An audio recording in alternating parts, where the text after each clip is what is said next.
Welcome to the next episode of Truth Matters. If you joined us last time, we just started on our journey of peeling back the layers of who's running the world and why it matters to you today, because we want to help you decode what's going on and how it's going to affect your life and your family's lives in the future.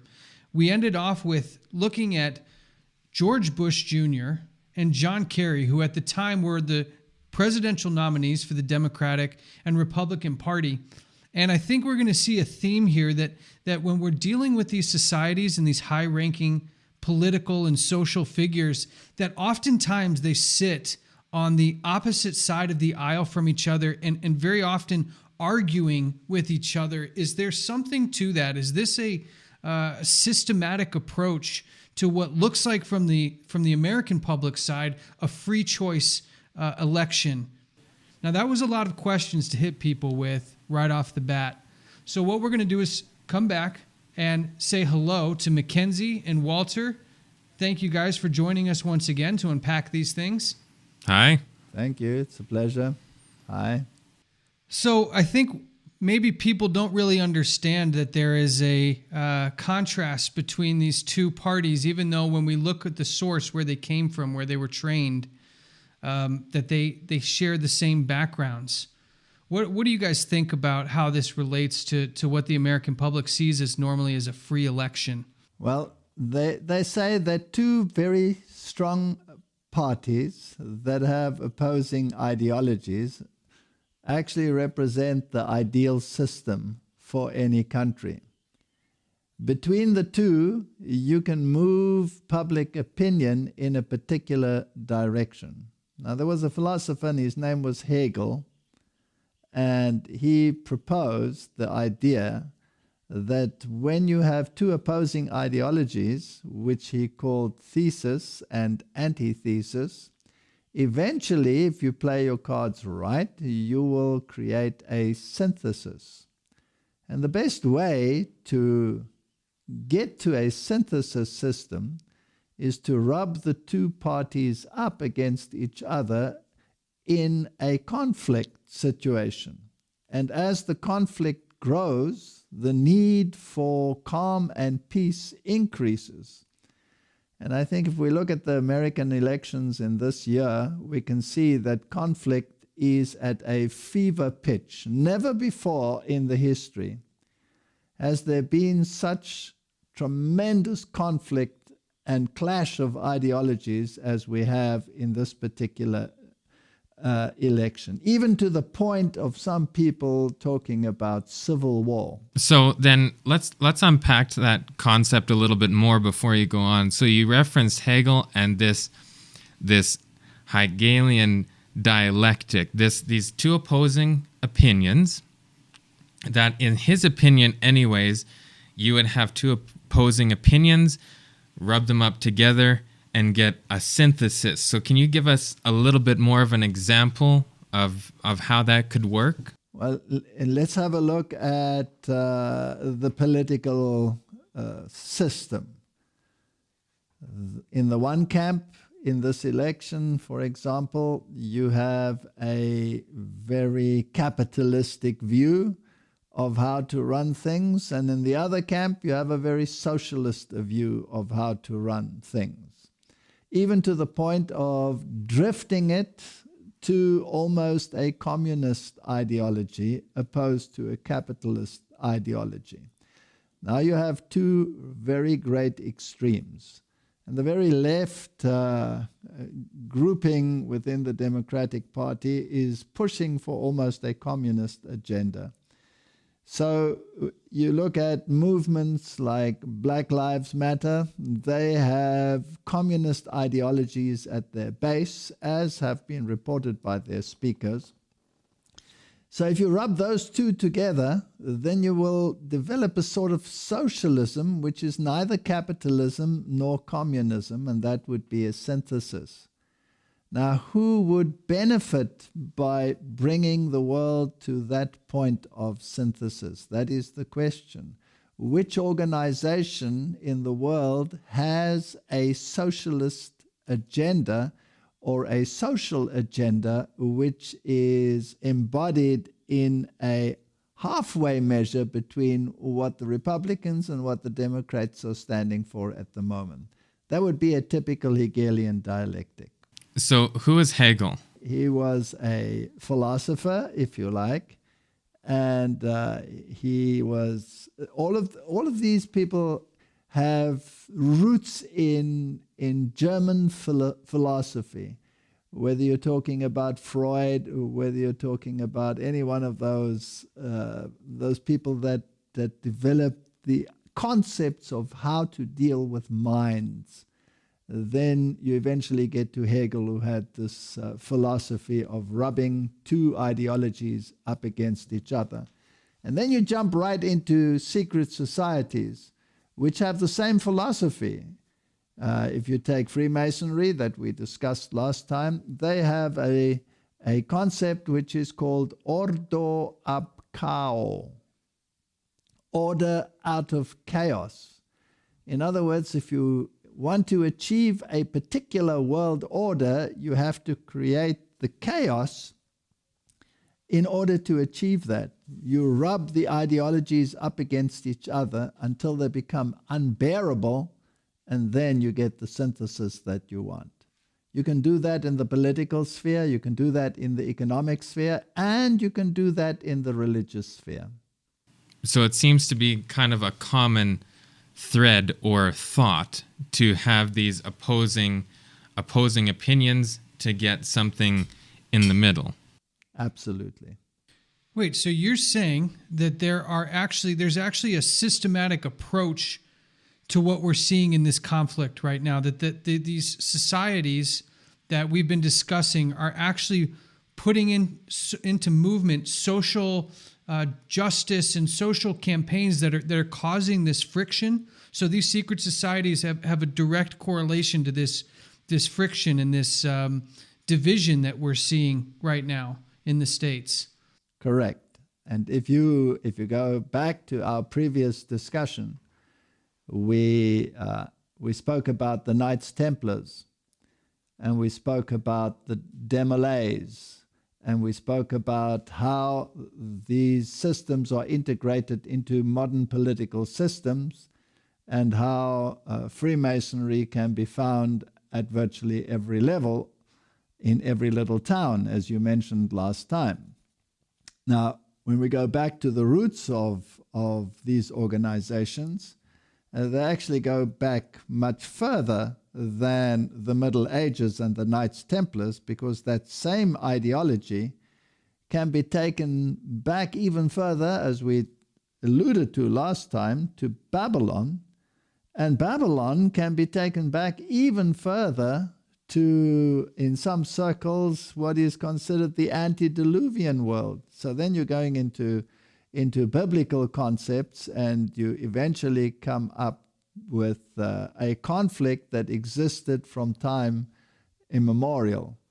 If you take a book like Morals and Dogma by Albert Pike, then you will see that they take their philosophy not only back to Nimrod, which is part of the Babylonian system, they take it back literally to Enoch, son of Cain. So it is an ideological battle between an ideological view which is embodied by a Cain model, and that which is modeled by the opposite side. So you have two Enochs actually opposing each other. Enoch, the descendant from the line of Adam, the Enoch that walked with God, and you have the Cain line, and his son was Enoch. And Freemasonry, in Morals and Dogma by Albert Pike, traces its lineage back to that very Enoch, son of Cain. I just wanted to let our viewers know that this book, Morals and Dogma, is actually almost the handbook of Freemasonry. Albert Pike was a master Mason, and if you go online, you can find digital copies of it for free, and you'll find that this is a very revealing book, and it's something that they hand out to initiates to become familiar with the true spirit of Freemasonry and some of the history Walter talked about. But then we have these societies that we're referring to, going all the way back and tracing them to stories that are in the Bible, strangely enough. So we have these weird symbolism that come from Egypt, and I think we're going to go into symbolism a little bit more in some of the upcoming episodes, which is extremely interesting. But then they're tracing to certain events that happened in the Bible and other historical events. So in what sense do we see... So these secret societies, when did they first come? Well, since we're talking about America right now, when did they come to America? How can we actually trace them as... Do they influence things happening in the States right now? I mean, we've seen the clip from George Bush Jr., where he said he's part of Skull and Bones. But what actual effect is that going to have on society, government? Does it have an effect? Well, I find it interesting, Mackenzie, that when we talk about the Freemasons, if you do a little bit of research on them, you'll find that they have had presidents that they're proud to show are Freemasons. There was a presentation done for the 300-year anniversary of the Freemasons in the UK. And it was filled with pomp and circumstance and all sorts of splendor. And in it, they showed their very, very proud history of famous Masons, something that I think we'll look at closer here in a little bit. But in there, they show all of the faces of the presidents. And when you count them up, you have 14 presidents all coming from one organization. And I found that very interesting in relation to your question, because if we have a free and open society with a democratic electoral process, how could it possibly be that 14 presidents are all from one organization? It doesn't seem possible that they could all be part of the same society and not have their ideologies influenced in some way. Walter, why would all of these people be part of these societies? Why are all these high-ranking members and past presidents traced back to an organization like the Freemasons? What's the benefit? You can take it back to the founding fathers. Many of them were Masonic, and the Constitution had Puritans involved, but they also had Masonics involved. So it is a very cleverly worded document. But you can actually go further. If you go to Salt Lake City and you go to the Mormon temple, the Mormons are very, very instrumental in looking at genealogies. And you will find a wall there with a relief of how the various presidents of the United States were related to each other.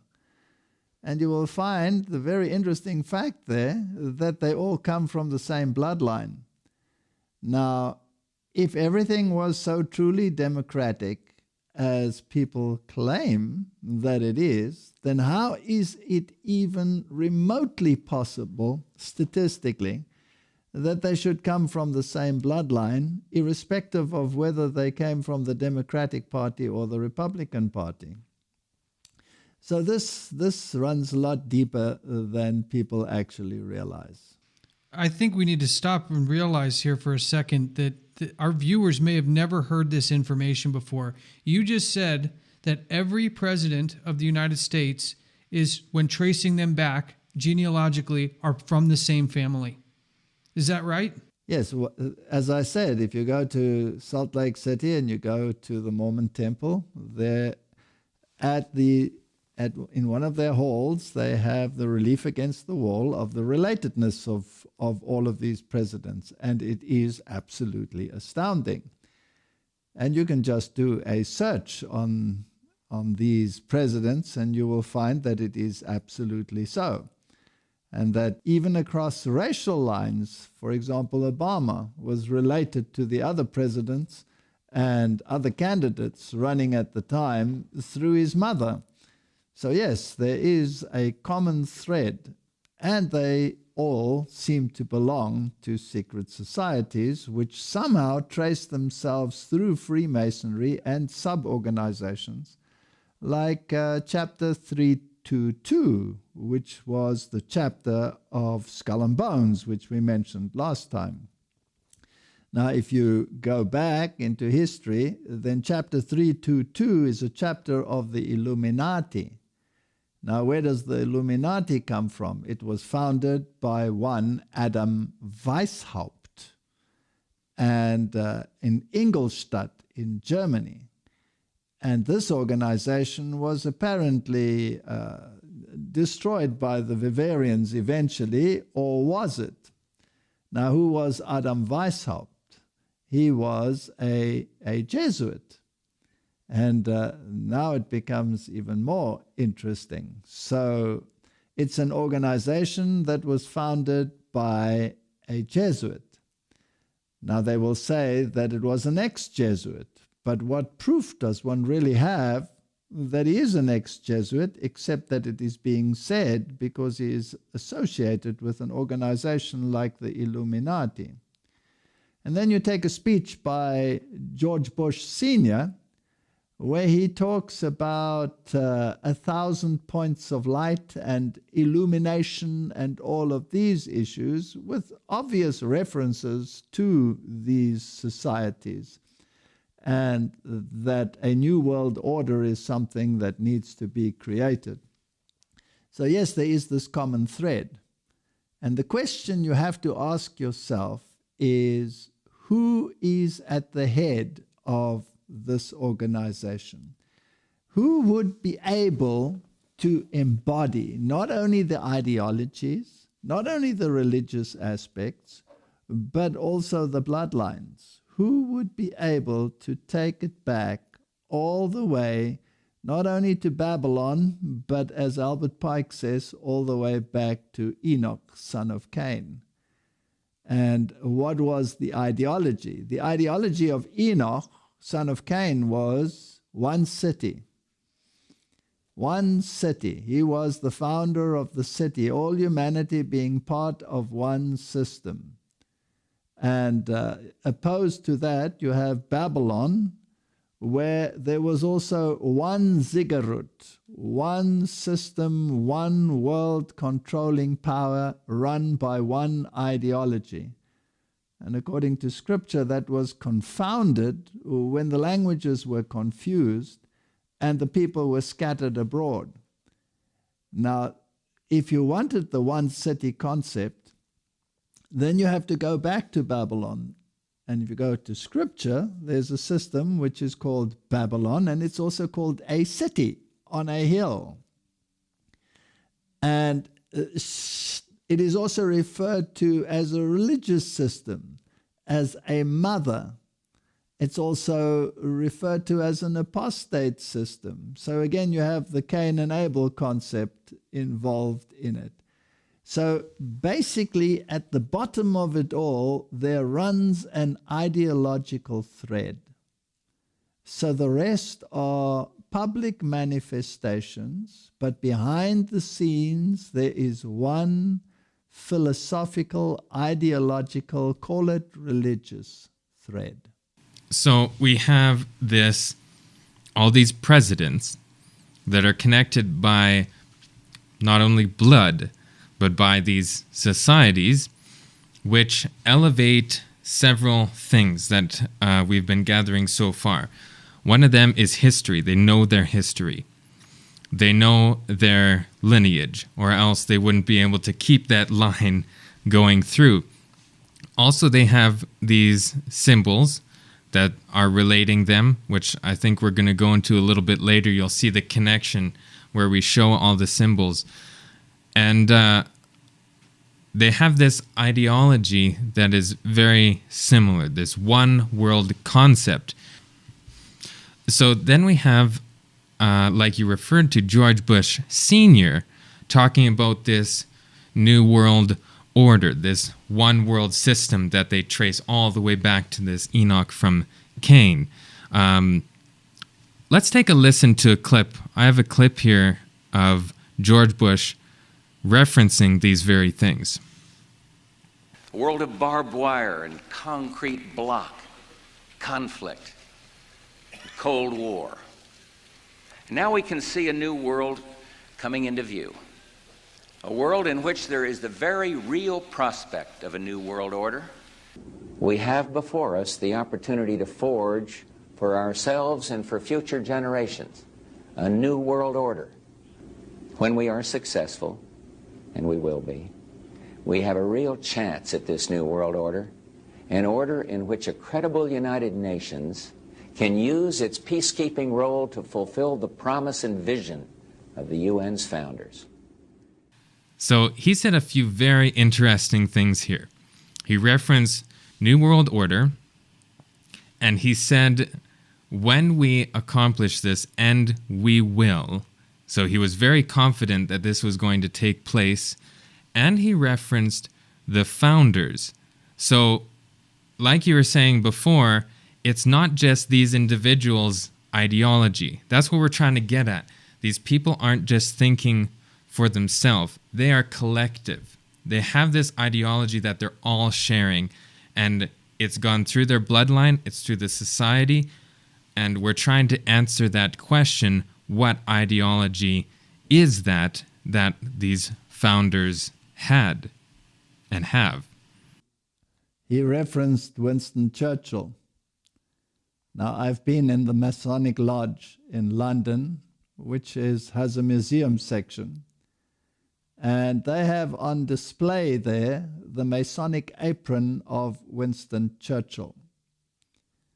And so he had the same basis. And out of the Second World War arose the United Nations.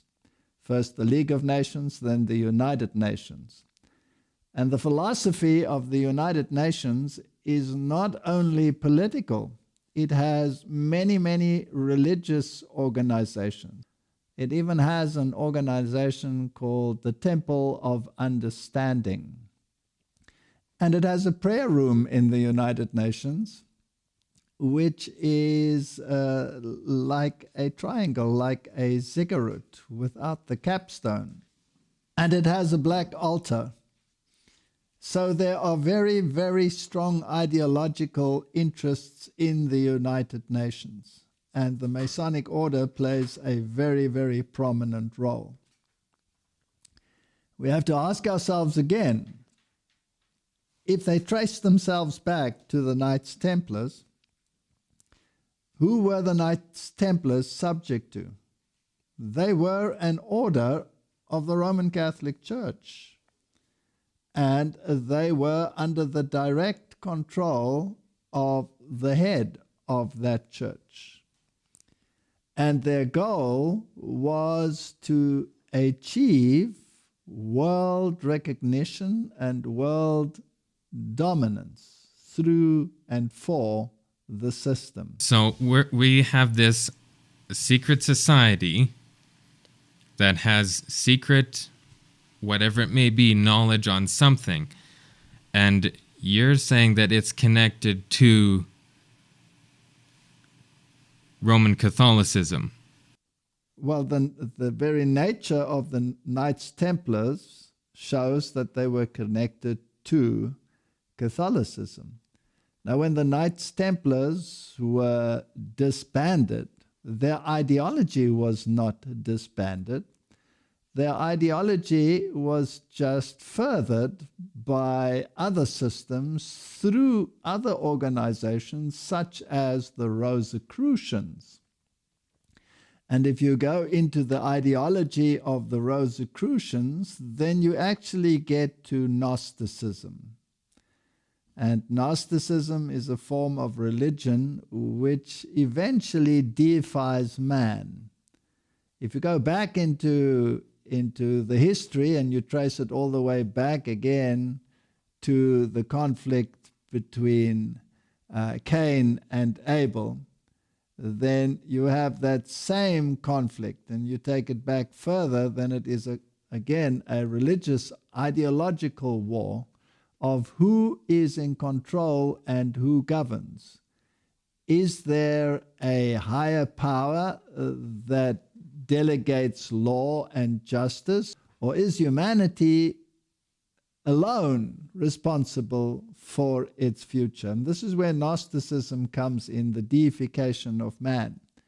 You have organizations in the world like the New Age movement today, which is very strong on the deification of man.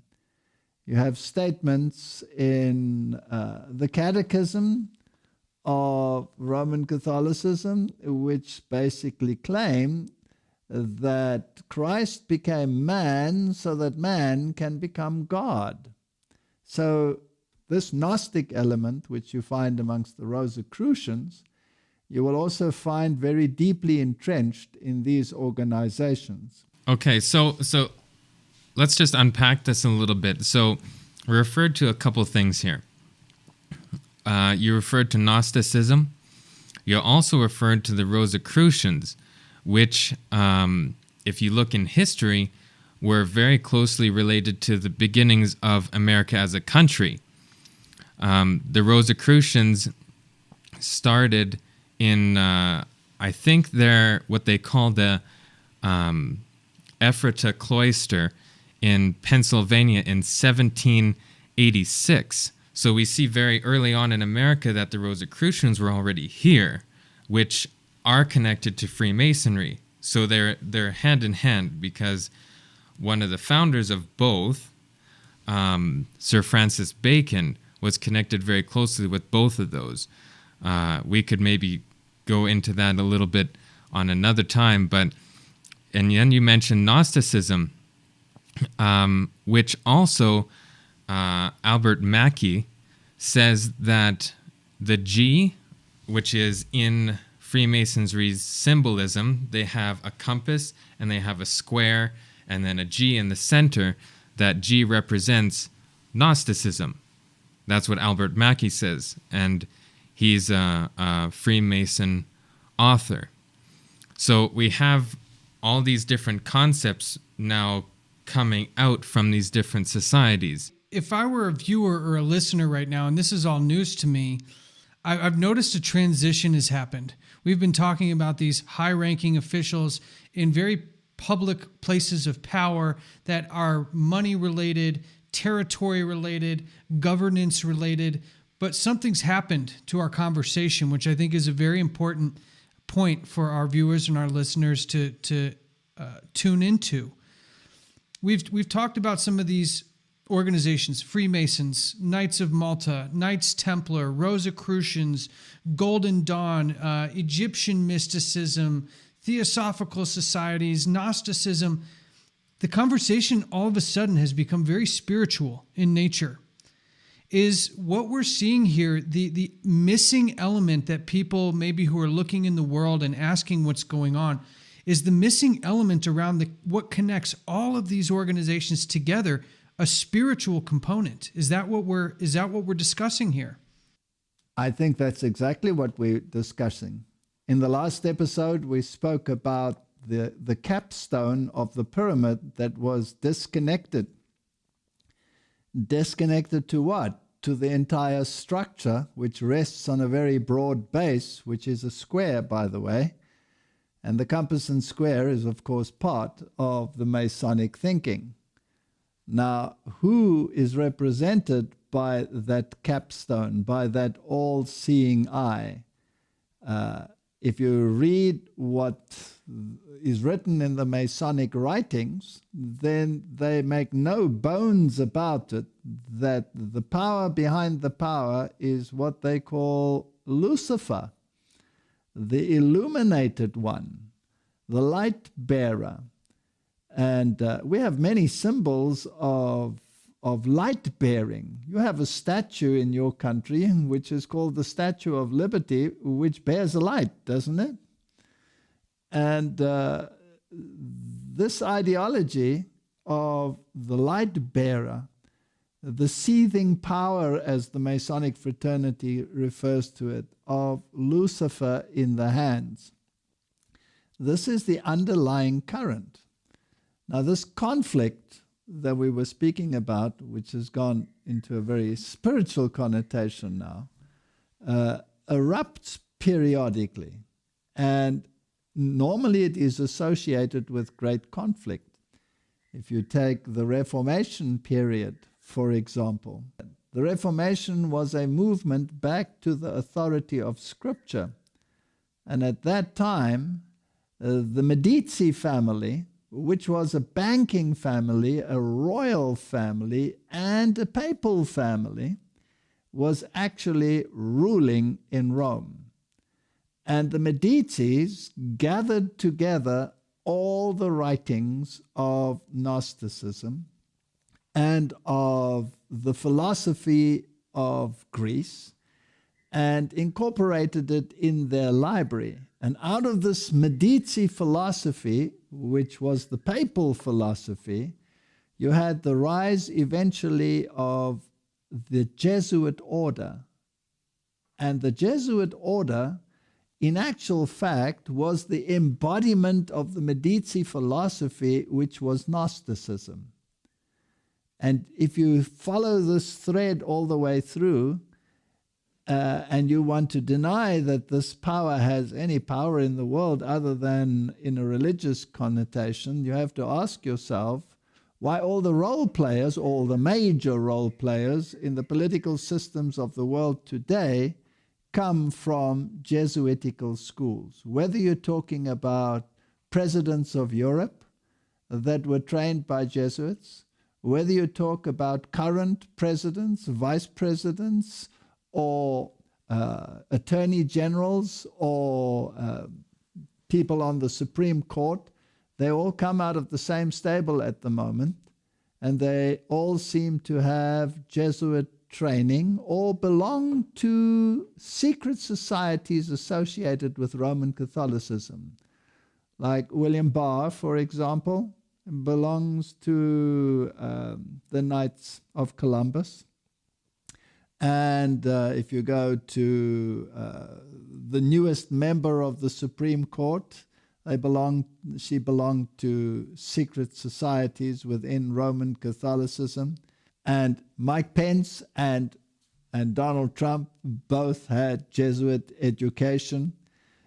The people involved in the epidemic, like Fauci, have Jesuit education and are very deeply involved in Jesuitical philosophy. So there is no doubt that these institutions are run by a power structure that comes from that very society with its Gnostic roots. I just want to be really clear here, because it sounds like you're starting to shape a hierarchy for us here, Walter. I think that's important for people to understand. You had mentioned before that we're dealing in these structures, in these organizations, who, when we really get down to it, are all connected through the teaching of this spiritual wisdom. That there are layers, and at the base layer, we've got some organizations, but let's really get down to what I think our viewers and our listeners want to know, and I think it's going to need some context. But can we get a clear answer? Who is at the top of these secret society pyramids? Because you've mentioned this new organization, the Jesuits, several times. Are they the ones that sit at the top of this pyramid? Well, who do they swear allegiance to? That's the next question. And who is higher? The one who pays the allegiance, or the one who dominates the allegiance? The Jesuit order was created with one view, and one view alone, and that is to restore the power structure of the papal system that dominated in the Middle Ages and that was lost as a consequence of the Reformation. Now, if they swear allegiance to the papal power, which claims infallibility, and if you trace its philosophy, it does not only have a religious philosophy, it has a political philosophy, and has expended vast means in order to propagate that political philosophy.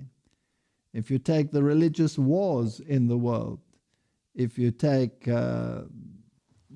the structures that have been put in place in order to achieve the social agenda as propagated by Rome, even in the latest encyclical of Pope Francis, then there is not only a religious agenda, there is a very clear political agenda, which, according to Pope Francis, has to be run through the United Nations. And George Bush said exactly the same in his World Order speech, that the United Nations has to be empowered in order to do this. So then we have all these different secret societies, these subsidiaries that we know are founded from somewhere and someone, which we're tracing this back to this society called the Jesuits. If people don't really know what that is, we should probably go into that a little bit and explain that, because in some of the secret society lodges, let's take Freemasonry, for example. In America, they have the Bible sitting at the front. Now, why, if they have the Bible at the front, do they deny the Bible's version of Enoch, and they have another Enoch, this Enoch from Cain, not the one that the Bible is emphasizing? So we have that question there. And then you said that we have these references to Lucifer, which is light bearer, light. So we have this light that's coming from these societies, this knowledge, this something. So how is that all connecting through? If you go to the 33-degree Masonic Temple in Washington, you will find on the altar not only the Bible, you will find the Quran, you will find the Sancta Vita, you will find the Jewish writings, you will find many of these religious authoritative books on the altar. So in other words, they are basically saying they all form part of a mosaic. Now, you can put the scriptures, for example, on the altar. That doesn't mean that you adhere to the tenet of the scriptures. In Kabbalism, you read not what the word says, you read the supposed code in the word.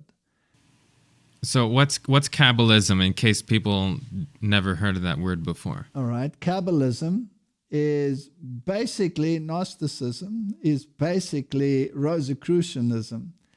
Kabbalism goes back to the same idea that man inherently is deified.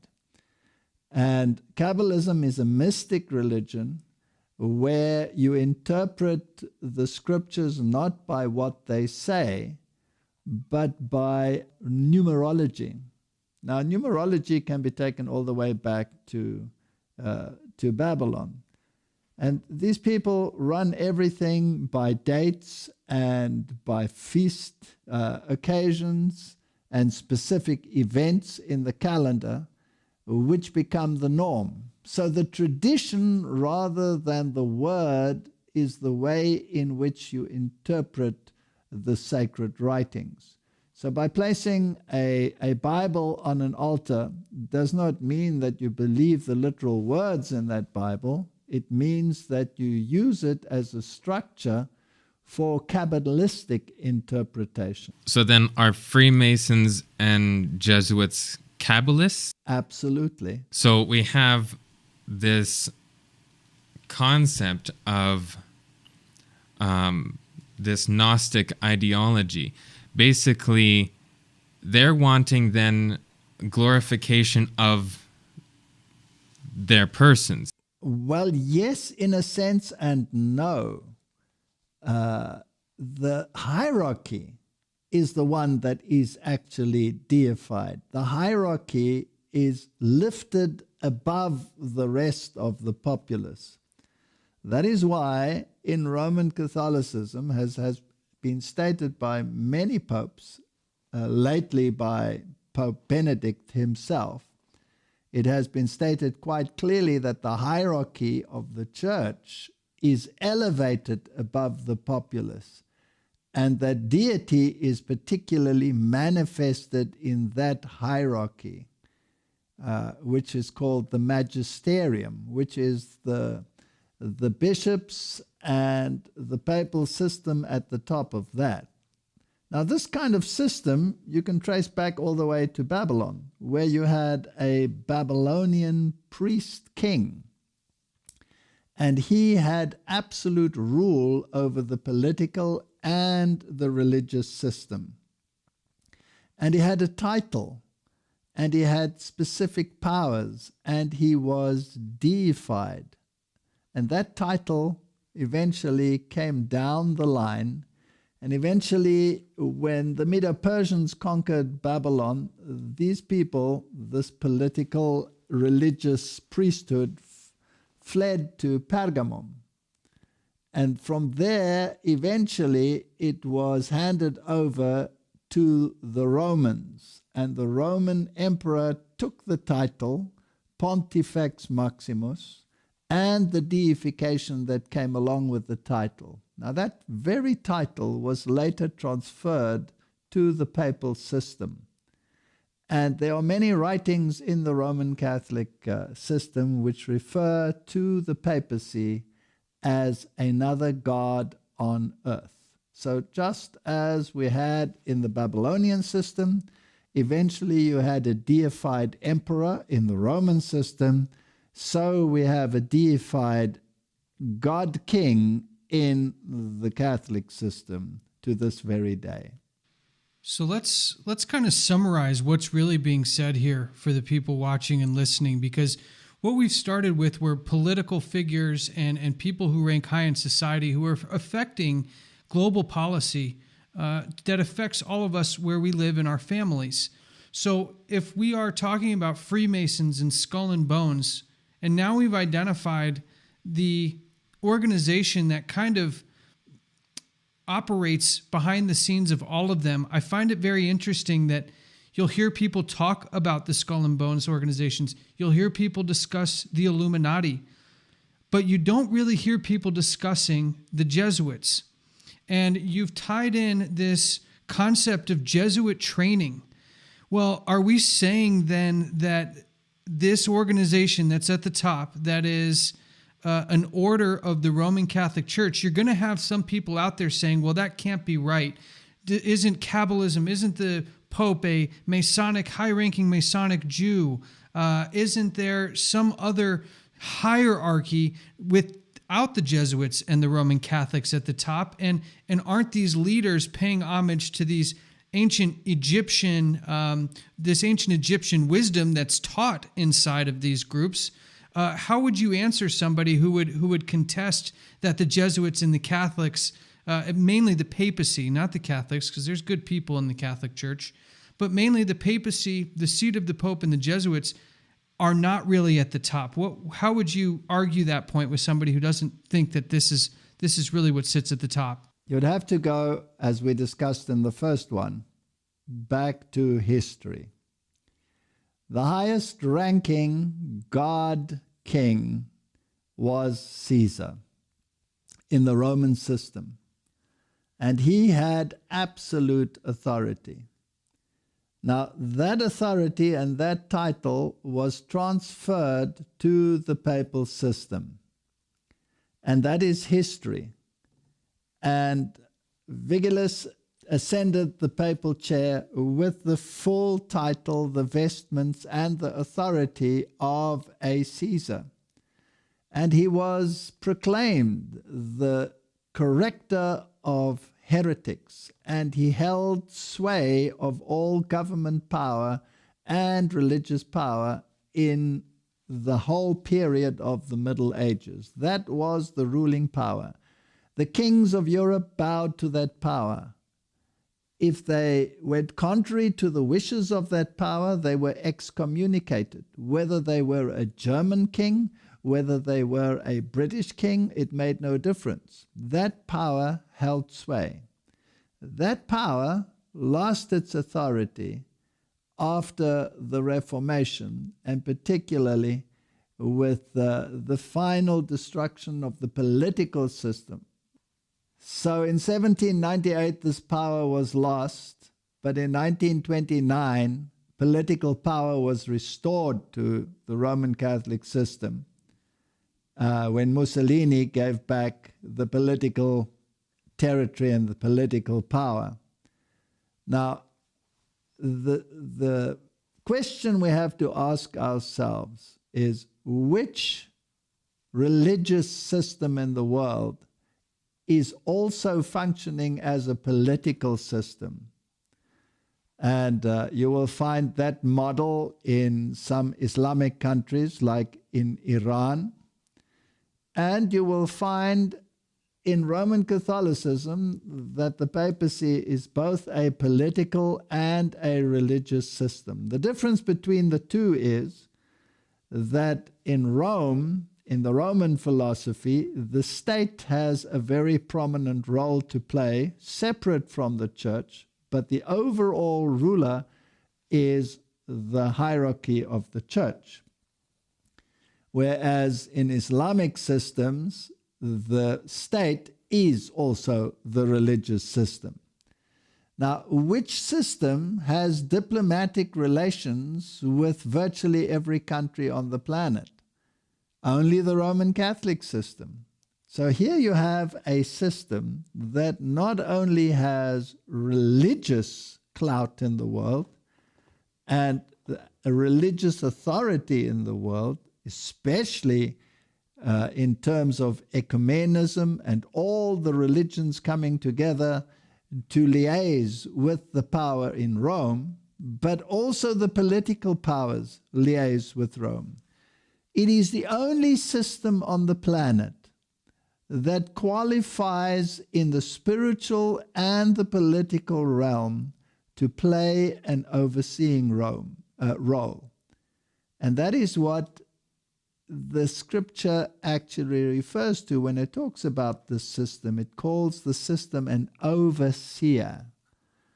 An overseer. And that is what a bishop really is an overseer. An overseer of what? Of only the spiritual or also the political? And if the shoe fits, then the organization also has to wear it. So then, does not Catholic mean universal? Yes, that is what it means. So, right in its title, it says we are a universal system. Now, this is a lot to sort of absorb, especially in a short time frame. These first two podcasts about this topic. So we have this criteria because the quote-unquote global agenda or universal new world order, all these terms that you want to use, which is also on the dollar bill, like we were mentioning, the pyramid, and we have the term Novus Ordo Seclorum, which means new order of the ages. So it's all-encompassing, and all the things we're seeing here is this new order. And it has to be universal in all aspects, whether it's religious or political. So then why do we see all these other different organizations? There's so many different organizations, and are they then all connected in some way? Where are they steering to? Are they all back connected to Rome? That is where you come in with the cell structure. You have different cells, but each one is also autonomous. But a cell by itself doesn't make an organism. So this concept of different cells being eventually regulated by one superior system is how the system works. So there are many, many organizations which make up the whole, and many of these organizations do not even know that they are part of the organization. So whether you're talking about youth groups, whether you're talking about all of these sub-organizations, whether you're talking about Zionism or any other secret society, somewhere along the line there is a connection which only those in the know about. So you will have someone who is part of the Demolays, who is also part of the higher structure, who is also part of a still higher structure, and so eventually everything is connected. But you never really see the controlling power. You cannot see the forest for the trees. The forest is so large, but it all consists of trees, and it forms one unit. I want to let our followers know that we're going to dive more into what these organizations actually teach, but I wanted to point to something, Walter, that happened in your history. If I remember correctly, you were trying to find proof connecting the high-ranking Freemasons with the hierarchy of this Jesuit and papal order.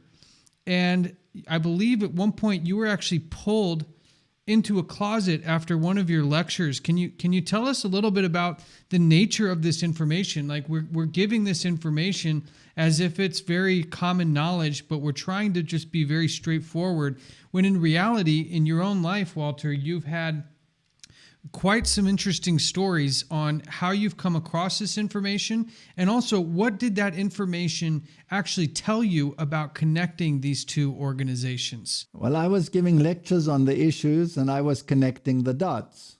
I was following the trail, and the trail was leading me in one direction. And I was, in my early career, alluding very strongly to the fact that I believed that there was a connection with the Roman hierarchy. And after one of these lectures, I had an experience where someone pulled me into a closet and told me that they had information that would corroborate this very idea, but that I was not allowed to be in the know as to who was giving it to me. Because obviously in these secret societies, if you spill beans, there are consequences, and people want to avoid those consequences.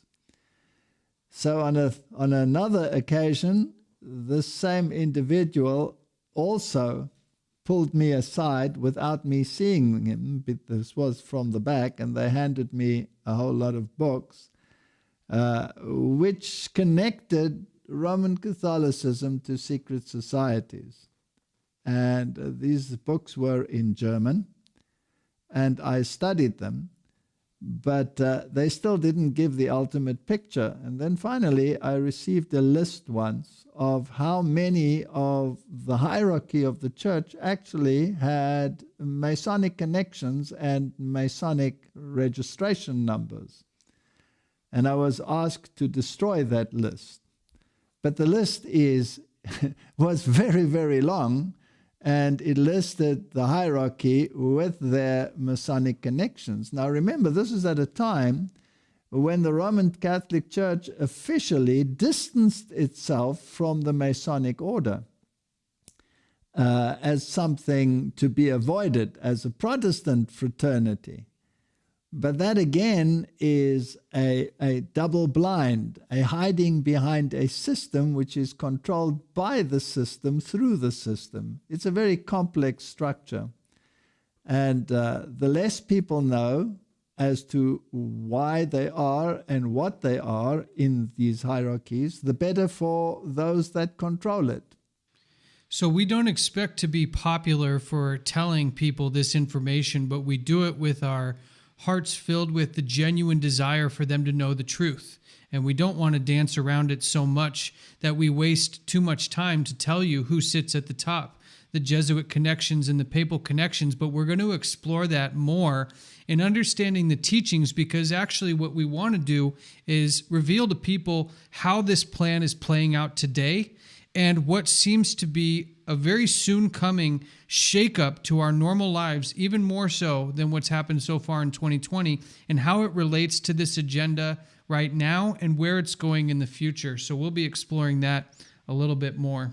So our goal in the next couple episodes is to really reveal what this agenda is going to look like. And to that end, we received some information about future lockdowns, future public health requirements that are coming through the Canadian government and include things like isolation camps, universal basic income, and some things that I think are really going to hit to the core of people's daily lives.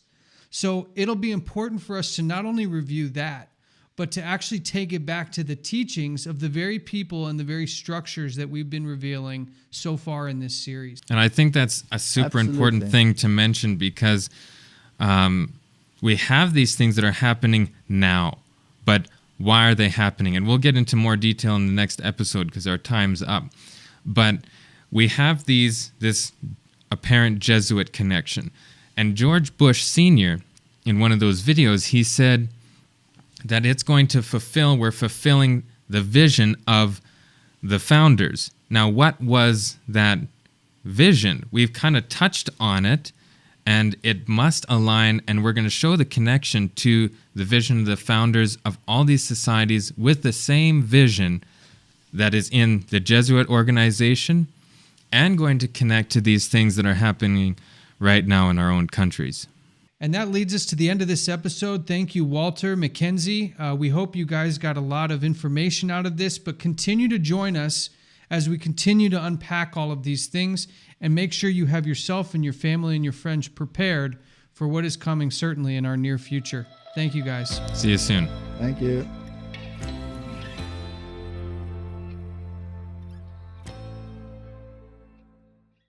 Hi YouTube, I'm Walter Veit from Amazing Discoveries. If you'd like to learn more, or you would like to subscribe, then visit our webpage, donate, share, and we would like to hear from you.